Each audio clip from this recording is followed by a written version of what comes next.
le plus beau coin du jardin, ce matin, n'est pas le rang de haricots. Ce ne sont pas les salades, ni les tomates, ni même les aromatiques que l'on surveille avec une tendresse exagérée. Le plus beau coin est un petit tapis de mauvaises herbes au pied du robinet secondaire, juste autour d'un raccord que personne ne regarde jamais. Elles sont vertes, épaisses, presque insolentes. Elles ont l'air d'avoir signé un contrat secret avec l'eau. C'est vexant, mais c'est utile. Quand des mauvaises herbes poussent beaucoup mieux que les plantes cultivées, le jardin donne parfois une information. Une fuite ne crée pas toujours une flaque dramatique. Elle peut créer une zone fraîche, un cercle plus sombre, une bande d'herbe tendre, un endroit où la terre ne sèche jamais vraiment. On croit chercher les feuilles qui pendent. Il faut parfois chercher les plantes qui se portent trop bien au mauvais endroit. Le mot du jour, coup de bélier arrosage, arrive parce qu'un bruit sec a été entendu hier soir quand le minuteur d'arrosage a fermé. Ce bruit n'est pas une preuve de fuite à lui seul. Ce n'est pas non plus une caractéristique à coller sur un produit comme une étiquette. C'est une question de plomberie, de pression, de fermeture rapide et d'installation. Dans une vieille maison, un clac peut être une invitation à regarder les tuyaux avec un peu plus de respect. L'enquête commence sans clis spectaculaire. On ferme l'eau, on essuie les raccords, on enlève la boue et on regarde ce qui reste humide. Les doigts sont souvent de meilleurs détectives qu'une longue discussion. Un raccord qui sointe laisse une fraîcheur fine, parfois une trace de calcaire, parfois un fil de terre collé. Les mauvaises herbes, elles, ne disent pas où est la panne exacte. Elles indiquent seulement la salle d'attente. On remet ensuite l'eau doucement. Pas besoin d'ouvrir comme si l'on remplissait une piscine. Le système d'arrosage du jardin doit être observé à la vitesse où les problèmes apparaissent. Une goutte toutes les quelques secondes peut suffire à nourrir une colonie de plantes opportunistes. Un tuyau qui force de travers peut transformer un joint correct en petit robinet clandestin. L'arrosage automatique n'excuse pas les angles tordus. Ici, les produits restent à leur place. Pour le CZ 9800, les éléments disponibles parlent d'un contexte de raccord BSP avec des mentions de ANVI 3/4 et 1 pouce sur la page officielle et une image de colis local montrant des adaptateurs ANVI et 3/4 BSP. Cela ne veut pas dire que chaque robinet français, chaque lot et chaque installation seront automatiquement simples. On vérifie le filetage réel, le contenu exact du colis et le montage sans contrainte. Pour les autres références de la série, on ne vole pas les preuves du voisin. On ne prend pas une information de raccord du CZ 9800 pour la coller sur le CZ 282 ou le CZ 0217. C'est moins vendeur, mais c'est plus honnête. Une vidéo de jardin peut survivre à une phrase prudente. Un raccord mal annoncé, lui, peut gâcher une journée entière et arroser très généreusement les plantes que personne n'a invitées. Le test continue ligne par ligne. On ouvre la branche du goutte à goutte, puis on ferme. On écoute. Si la fermeture fait vibrer la tuyauterie, on note le coup de bélier reste une alerte générique à discuter avec un professionnel ou à traiter selon l'installation. Même prudence pour l'anti-retour du tuyau d'arrosage. C'est un sujet de protection du réseau et de conformité locale. Pas une promesse improvisée sur un programmateur. Le jardinier voudrait résoudre tout cela avec une phrase rapide. C'est le programmateur. Ou bien c'est le tuyau. Ou encore c'est la faute des mauvaises herbes qui ont toujours eu mauvais caractère.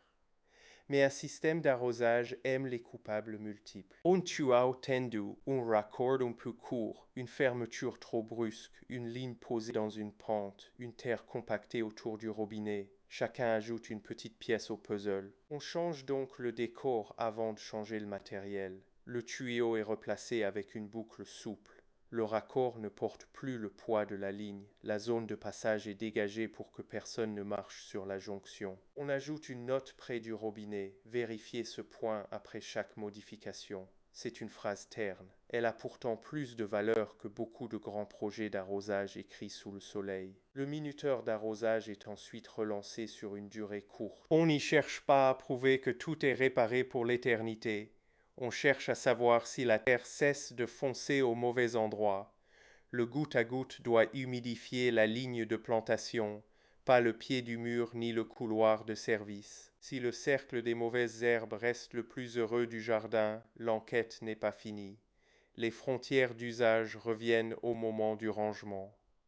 Un indice IP, quand il est vérifié pour un modèle, doit être lu avec précision. IPX5 signifie résistance aux éclaboussures, pas immersion et pas vie permanente dans une flaque. L'hivernage reste la même vieille leçon. Démonter, vider l'eau, sécher, ranger selon la notice. Le gel n'a aucune admiration particulière pour les promesses marketing. Le soir, les mauvaises herbes sont toujours là. Elles n'ont pas disparu par respect pour la méthode, mais elles ont perdu leur avantage secret. La terre autour du raccord commence à se comporter comme le reste du chemin. Les salades, elles, reçoivent enfin l'eau prévue. Au lieu de regarder un coin non cultivé profiter du buffet, on ajoute alors un contrôle du matin, parce que le matin retire beaucoup d'excuses aux jardiniers. La plante n'est pas encore écrasée par la chaleur, le sol n'a pas été maquillé par une ombre passagère, et l'eau de la veille a eu le temps de dire où elle est vraiment allée. Pour les mauvaises herbes, profite des fuites, ce contrôle devient une scène simple. Regardez, toucher, soulever si c'est un pot, puis seulement après parler de coups de bélier arrosage. Le mot-clé sert au public, pas à commander le terrain. Dans le carnet, on trace 3 colonnes, signe visible, preuve dans le sol, décision. Sous signe visible, on note ce qui attire l'œil. Sous preuve, on met ce qui résiste à la vérification. Poids, profondeur humide, goûteur actif, raccord sec, fruits propres ou ligne qui va jusqu'au bout. Sous décision, on écrit une action que quelqu'un d'autre pourrait refaire sans deviner. Cette petite bureaucratie de terre transforme le verbe peut accuser en règle utilisable. L'affamé sert ensuite de test de traduction. Si l'explication demande 5 minutes et beaucoup de gestes vagues, le plan n'est pas assez clair. Il faut pouvoir dire « cette zone passe avant celle-ci, cette ligne ne doit pas être ouverte avec l'autre. Cette trace humide est normale, celle-là ne l'est pas. » Les produits peuvent rester visibles comme outils de la saison, mais ils ne gagnent aucune promesse nouvelle pendant ce contrôle. Le jardin accepte les outils, mais il récompense surtout les consignes que l'on peut suivre avec des mains sales. Un deuxième passage se fait plus tard, quand l'effet de nouveau a disparu. C'est souvent là que les erreurs deviennent visibles. Une ligne qui semblait correcte laisse un bout sec.